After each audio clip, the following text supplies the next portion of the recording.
नमस्कार, स्वागत है आपका के हरियाणा पे। मैं हूं आपके साथ रमेश जाखड़ और इस वक्त भारतीय जनता पार्टी के चेयरमैन पद के उम्मीदवार जो है वो शांति स्वरूप बोध जी वो हमारे साथ मौजूद है। इनसे बातचीत करते हैं, विस्तृत चर्चा करते हैं कि आखिर क्या कुछ इनका लक्ष्य रहेगा आने वाले समय में, क्योंकि पहली बार हो रहा है कि डायरेक्ट चेयरमैन का चुनाव जो वो जनता करने वाली है।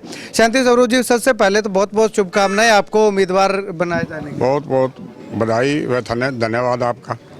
शांति जी, अगर बात करें तो क्या प्रोजेक्ट रहेगा, किस तरह से आपका चुनावी एजेंडा रहेगा, किस तरह से लोगों के आप बीच में जाएंगे, किस तरह से वोटों की अपील करेंगे, क्या मतलब कि अगर चुनावी मुद्दों की बात करें तो वो क्या रहने वाला है? सबसे पहले तो हमारा जो शीर्ष नेतृत्व हमारे देश के यशस्वी प्रधानमंत्री नरेंद्र मोदी जी, और उन्होंने बहुत बढ़िया नायब हीरा हमें नायब श्रेणी के रूप में शीर्ष हरियाणा को दिया, जिसकी बदल आज बड़ौली जी प्रदेश अध्यक्ष, उनका मैं धन्यवाद करूंगा। और जो टीम सुशासन के हिसाब से और विकास के नारे पे तीसरी बार भारतीय जनता पार्टी की हरियाणा में सरकार बनी है, उसी का कारण ये है सुशासन और विकास। हम उन्हीं मुद्दों को लेकर के पब्लिक में जाएंगे और पूरी पब्लिक तैयार है, क्योंकि हमने पार्लियामेंट असेंबली हारने के बाद आज सभी लोग ये भारतीय जनता पार्टी की तरफ देख रहे हैं, क्योंकि सिरसा का जो विकास अगर होना है तो ट्रिपल सरकार बनानी हमारे लिए बहुत ज़रूरी है। ट्रिपल इंजन की सरकार तब बनेगी जब आप कमल का फूल का बटन दबा करके अपने चेयरमैन बनाओगे, तभी सिरसा का विकास होगा। कारण ये कि आज हमें सरकार से जुड़ना बहुत ज़रूरी है, और सरकार से आप तब जुड़ोगे सब सरकार की हिस्सेदारी आपके साथ होगी। ठीक है। टिकट को लेकर के अगर बात करें तो काफ़ी जो है कैंडिडेट थे लाइन में, आपको उम्मीद थी कि आपको टिकट मिल जाएगा? उम्मीद तो आज 30 साल हो गए पार्टी में। आप बार बार लोग पूछ रहे थे, आपसे पहले टक्कर जी ने जो सबसे पहला इंटरव्यू करा, उन्होंने कहा शांति जी अगर आपको टिकट ना मिली तो मैं कमल के साथ हैं। पार्टी का संस्कारित सिपाही हूँ मैं, पार्टी के साथ था, हूँ और रहूँगा मैं। मैंने यही पहला इंटरव्यू में कहा था भी मैं पार्टी के साथ हूँ।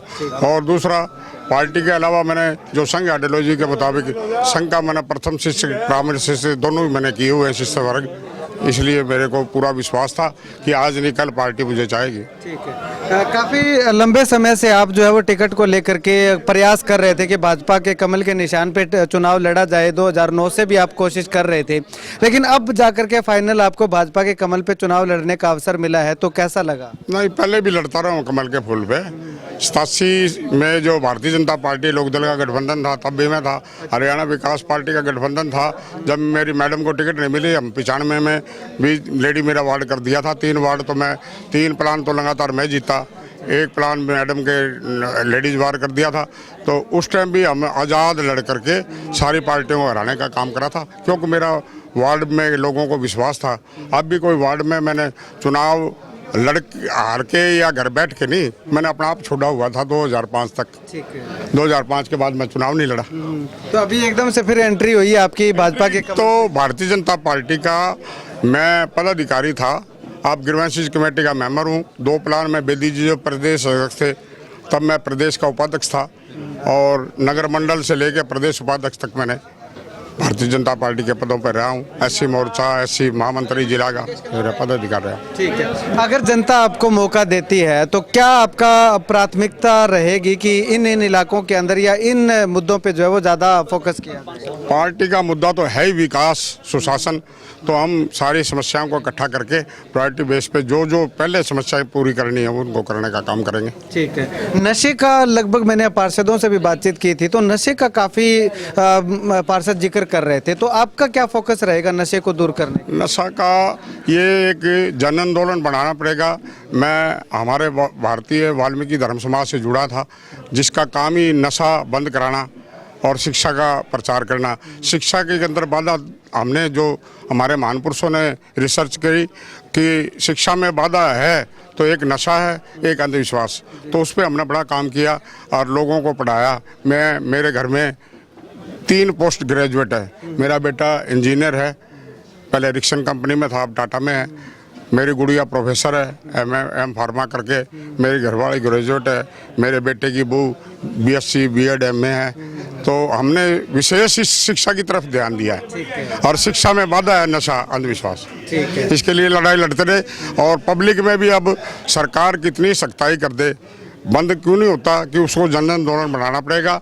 हम उसको नशा के खिलाफ लोगों को इकट्ठा करके जन आंदोलन बनाने का काम करेंगे। चलिए, लोगों से क्या अपील करना चाहेंगे? लोगों से यही अपील करेंगे कि हमने 2 मार्च को एक वोट एनडीए गठबंधन को देना है। एनडीए के हमारे नेता गोपाल कांडा जी और हरियाणा इसके अपना जो भारतीय जनता पार्टी के हरियाणा के जो प्रदेश अध्यक्ष, यहाँ के जिला की टीम, जिला की वो उन्होंने एमसीओ की टीम को इकट्ठा करके टिकट घोषणा कर ही दी है, लेकिन हम सभी इकट्ठे होकर चुनाव लड़ेंगे। ये सबसे बड़ी बात है कि अभी उसके अलोपा के और भारतीय जनता पार्टी के जो कैंडिडेट है सभी कमल के फूल पे लड़ेंगे। ये सबसे बढ़िया डिसीजन है। हम चाहेंगे कि एक वोट कमल के निशान पे लगाएं ताकि हम अपने सरसा की जो कमेटी है भारतीय जनता पार्टी गठबंधन की बनाएं, ताकि सरकार में हमारी हिस्सेदारी हो ना। साथ ही जो एमपी एमएलए का जो हमारा बदला लेना है, पब्लिक वो बदला ले और अपना चुनाव चिन्ह कमल के फूल पे मोहर लगा करके इसके कामयाब करें। कमेटी में, सरकार में, सेंटर की सरकार में, प्रदेश की सरकार में हिस्सेदारी लें। ठीक है, शुक्रिया बातचीत के लिए। तो आप क्या कुछ कहना चाहेंगे? आपको क्या लगता है, क्योंकि तमाम पार्टियों के प्रत्याशी जो है वो घोषित हो चुके हैं, अब चुनावी कशमकश जो है वो जारी होने वाली है। आपको क्या लगता है? कमेंट सेक्शन में कमेंट करके अपनी राय जरूर लिखें।